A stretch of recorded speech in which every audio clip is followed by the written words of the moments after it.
और इसमें जो भी चीज़ें इंजेक्शन वगैरह रखी हुई है, first line, second line, third line, ये सब क्या है? बेसिकली बच्चों का सवाल ये है कि ये जो ट्रे लगी हुई है क्या है ना बच्चों?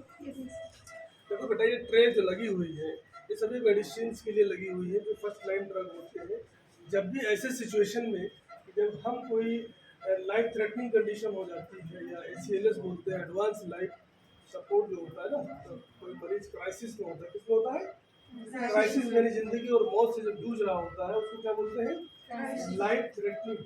क्या होता है? जिंदगी मौत के लिए वो जूझ रहा होता है। ऐसे मौके पे इसका इन्वेंशन हुआ था 1965 में। ओके, तो ये क्रेस कार्ड, इसका नाम क्या है? क्रेस कार्ड। क्या नाम है? क्रेस कार्ड। क्रेस का मतलब जब कोई चीज क्रेश हो जाता है। अभी हाल ही में आप लोगों ने देखा होगा एक प्लेन क्रेश हो गया। क्रेश हुआ तो क्या हुआ? बहुत सारी मौत हो गई, ढेर सारे लोग मर गए। तो क्रेश का मतलब क्या हुआ? उसी के नाम पे इसको रखा गया है, क्रेश कार्ड, है ना? इसमें वो सब लाइफ थ्रेटनिंग चीजें रखी जाती हैं जो लोगों की जान बचा लेती है। क्या होता है? लोगों की जान बचा लेती है। First line, second line, third line, इस तरह से इसमें ड्रग्स रखे जाते हैं। मेनली इसमें क्या है? एपिनेफ्रिन, एट्रोपिन और एड्रेनालिन, नाइट्रोग्लिसरीन, है ना, डोपामीन, ये सारी चीज़ें यहाँ पे रखी जाती है। वजह क्या है कि उठाया तुरंत ही पेशेंट जैसे क्राइसिस में गया, हमने ट्रॉली को खींचा और पेशेंट के पास में लेके चले गए, और फटाफट इंजेक्शन उठा उठा करके हमको ये आइडिया रहता है कि हमारे ब्लू वाले में कौन सी ड्रग्स रखी हुई है, हमारे ग्रीन वाले में किस में रखी हुई है, इतना सेट रहता है। जो भी इमरजेंसी की टीम होती है उसको ये सारी चीज़ें पता होता है कि किसमें कौन सी ड्रग्स है। फटाफट इमरजेंसी ड्रग्स को उठाया और पेशेंट को लगाना शुरू कर दिया, क्योंकि उसके जीवन को हमें बचाना है। जब भी CPR का नाम सुना? क्या नाम उसका, तो फुल फॉर्म बताओ। Cardio pulmonary resuscitation. क्या होता है? रिसस करते हैं किसी को जब आप, जीवन कई भी तरह से क्राइसिस में जा सकती है, जैसे भी हम जान बचा लें उसको क्या बोलते हैं? CPR से करके हम लोग क्या करते हैं? जान को बचा लेते हैं, है ना?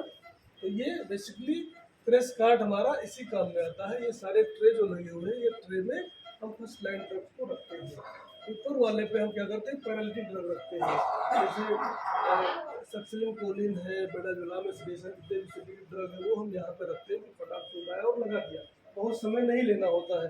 नीचे हम कुछ इमरजेंसी ड्रग्स और रखते हैं जो ड्रावर के अंदर रखते हैं। तो बेसिकली आपने ये देख लिया कि एक लेयर ये बन गया, एक लेयर ये बन गया ट्रे का, और एक लेयर ड्रावर्स का बन गया। हमने बहुत सारी दवाइयों को इसमें रख रखा है। कुछ दवाइयाँ और कुछ सर्जिकल आइटम्स, जैसे हम मान लीजिए इंट्यूबेशन के लिए, तो हमने इंट्यूबेशन का ट्रे भी इसी में बना के रख रखा है। इसी में हमने बेन सर्किट बना के रख रखा है। पीछे इसी में ऑक्सीजन के लिए, सिलेंडर के लिए कोई जगह होती है। इस तरह से हमारे पास बहुत सारे फ्लूड्स होते हैं। मान लीजिए किसी को फ्लूड से रिसर्च करना है, मैं अक्सर लिख देता हूँ फ्लूड को 2 यूनिट या 2 बॉटल जो रिसर्च लिख देते हैं। बच्चे भी तक पूछे नहीं है कि सर वो रिसर्च क्या है। और रिसर्च का मतलब किसी भी चीज़ में हम रिसर्च करते हैं, रिससिटेशन करते हैं, फ्लूड से कर सकते हैं, हाथों से करते हैं। ये सभी चीज़ें क्या होते हैं? रिसर्च होते हैं। किसमें होता है? क्राइसिस में होते हैं। जब भी कोई पेशेंट स्ट्रेस होता है, जैसे अपना बीमार क्रेश हो गया।